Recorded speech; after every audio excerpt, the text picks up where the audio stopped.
तो चलिए आज बात करते हैं एक ऐसी कहानी की जिसमें बदला है, रोमांस है और हैं ढेर सारी शाही साजिशें। सीधे कहानी में उतरते हैं। ये कहानी है ऑड्रे की।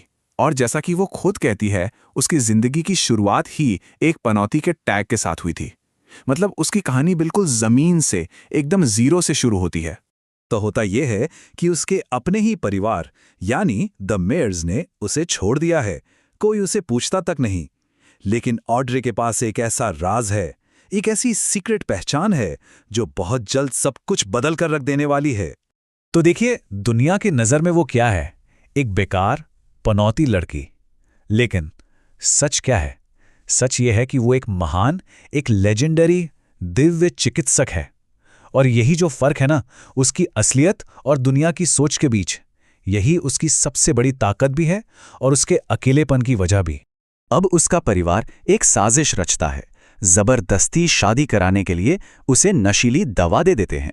पर ऑड्रे खुद को बचाने के लिए वहां से निकलकर एक अजनबी के साथ एक रात गुजारती है। तो परिवार की जो साजिश थी वो तो उल्टी पड़ गई और इसी चक्कर में उसकी मुलाकात एक ऐसे इंसान से होती है जो आगे चलकर उसकी पूरी दुनिया पलट कर रख देगा। और यहां देखिए ऑड्रे का एटीट्यूड।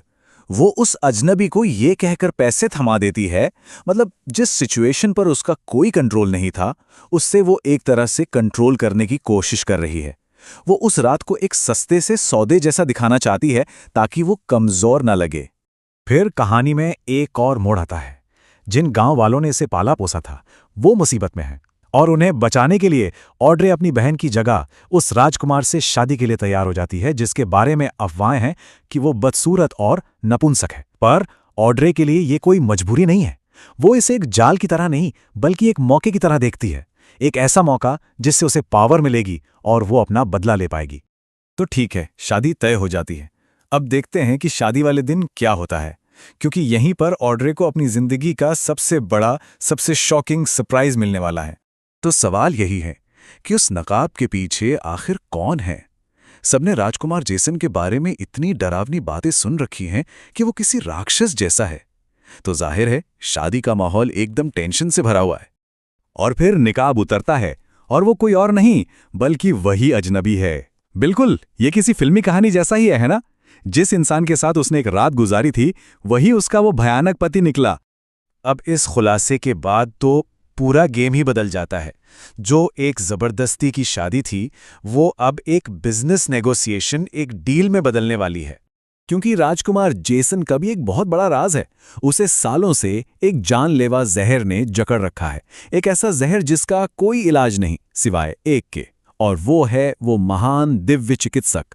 और बस यहीं पर सारा पासा पलट जाता है, क्योंकि वो दिव्य चिकित्सक कोई और नहीं, ऑड्रे ही तो है। तो अब कंट्रोल किसके हाथ में है? जाहिर है ऑड्रे के। तो वो दोनों एक फॉर्मल कॉन्ट्रैक्ट बनाते हैं। देखिए, ऑड्रे की जिम्मेदारी है जहर का इलाज करना, बदले में जेसन उसे $1,00,000 देगा और पूरी प्रोटेक्शन। और सबसे जरूरी शर्त, जैसे ही काम पूरा होगा दोनों तलाक ले लेंगे। तो ये शादी नहीं, ये एक पक्की बिजनेस डील है। और जेसन की प्रोटेक्शन मिलते ही ऑड्रे एक्शन में आ जाती है। वो बिना डरे महारानी और युवराज से भिड़ जाती है। इतना ही नहीं, वो सबके सामने भरी महफिल में उन्हें थप्पड़ तक जड़ देती है। अब कॉन्ट्रैक्ट के मुताबिक जेसन को उसे बचाना ही पड़ता है और इस वजह से उनकी ये जो पार्टनरशिप है वो और भी मजबूत हो जाती है। तो चलिए अब देखते हैं कि ये बदला लेने वाला कॉन्ट्रैक्ट आगे कैसे बढ़ता है, कैसे ये दोनों मिलकर एक एक करके अपने दुश्मनों को रास्ते से हटाते हैं। पहला नंबर लगता है उसके अपने परिवार का। ऑड्रे अपनी सौतेली मां को बेवकूफ बनाकर एक नकली जहर के इलाज के नाम पर उनसे $50,000 ऐंठ लेती है। बस इसी एक चाल से उसके परिवार की कमर टूट जाती है। तो जैसा मैंने कहा, पहला निशाना था मर्स परिवार, और देखिए कैसे वो उन्हें खत्म करती है। सबसे पहले ऑड्रे और उसका एक साथी उनके घर का हिसाब किताब यानी खाता बही चुरा लेते हैं, जिससे उनका सारा भ्रष्टाचार सामने आ जाता है। फिर ये सारे सबूत सीधे सम्राट के सामने पेश किए जाते हैं और नतीजा, पूरे परिवार को गिरफ्तार कर लिया जाता है। उनकी हवेली सील हो जाती है और वो सड़क पर आ जाते हैं। खेल खत्म। परिवार के बाद अगला नंबर आता है युवराज का। उसके लिए तो और भी बड़ा जाल बिछाया जाता है। उसे एक दवा दी जाती है और फिर उसे ऑड्री की अपनी बहन क्लेयर के साथ एक आपत्तिजनक हालत में रंगे हाथ पकड़ा जाता है। ये सब पब्लिक के सामने होता है, जिससे दोनों की इज्जत मिट्टी में मिल जाती है, और इसका अंजाम ये होता है कि सम्राट उसे युवराज के पद से ही हटा देते हैं। और अब बारी है फाइनल मूव की, आखिरी बाजी की। होता यह है कि महारानी खुद सम्राट को जहर दे देती हैं और युवराज तख्ता पलट की कोशिश करता है, पूरे महल को घेर कर। लेकिन अगले ही दिन जेसन की सेना वहां पहुंच जाती है और इस तख्ता पलट को नाकाम कर देती है। और फिर तीसरे दिन मरते मरते सम्राट जेसन को ही अपना वारिस और नया सम्राट घोषित कर देते हैं। मतलब जेसन ने इस पूरे ड्रामे को बड़ी चालाकी से अपने हक में इस्तेमाल कर लिया। तो अब सारे दुश्मन खत्म हो चुके हैं और कॉन्ट्रैक्ट भी पूरा हो गया है। अब सवाल बस एक ही बचा है कि इस नए सम्राट और उसकी डॉक्टर का क्या होगा। जेसन अब पूरी तरह से ठीक है और वो सम्राट भी बन चुका है, तो ऑड्रे अपने कॉन्ट्रैक्ट के हिसाब से चलती है। वो अपना पेमेंट लेती है और वहां से जाने की तैयारी करने लगती है। उसके लिए ये चैप्टर अब क्लोज हो चुका है। लेकिन कहानी में एक आखिरी ट्विस्ट बाकी है। जेसन उसके सामने एक नया ऑफर रखता है।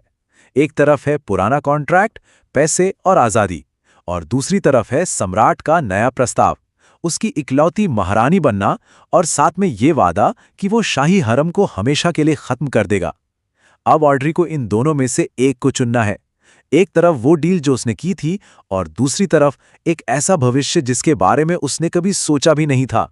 और यहीं पर यह कहानी हमें एक बहुत बड़े सवाल के साथ छोड़ जाती है कि क्या कोई ऐसा रिश्ता जिसकी बुनियाद ही एक बिजनेस डील और बदले पर रखी गई हो, क्या वो कभी सच में सच्चे प्यार में बदल सकता है?